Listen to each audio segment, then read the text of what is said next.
लाडकी बहिणीच्या योजनेच्या माध्यमातून सरकार अडचणीत आलंय निधीच्या बाबतीत। अरे बाबा, आमची संतांची लाडकी बहीण मुक्ताईच्या पालखी प्रस्थान सोहळ्याला मी आलेलो आहे आणि म्हणून मी आज इथल्या सर्व वारकरी भक्तांना खूप खूप शुभेच्छा देतो।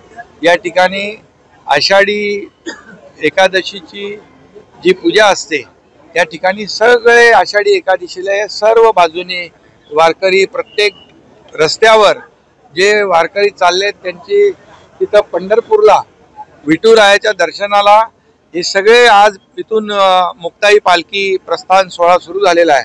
या निमित्ताने मी आलोय।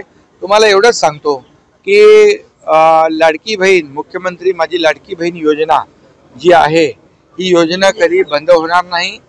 या योजनेमुळे सरकार कुठेही अडचणीत आलेलं नाही। या लाडक्या बहीण योजनेसाठी जी आर्थिक तरतूद आहे ती सरकारने केलेली आहे।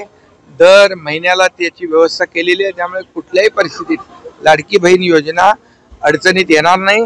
लाडक्या बहीण योजनेमुळे सरकारही अडचणीत येणार। अरे ठीक आहे, माहिती घेतो पोलीस प्रशासनाची काय अडचण आहे त्याची माहिती घेतो।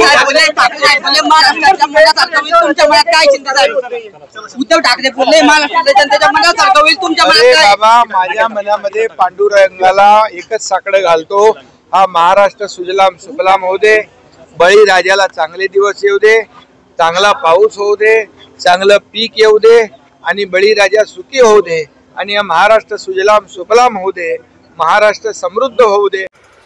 नवीन घडामोडी पाहण्यासाठी आजच आम्ही मुंबईकर 24 तासला लाईक करा, सबस्क्राईब करा आणि अपडेट रहा।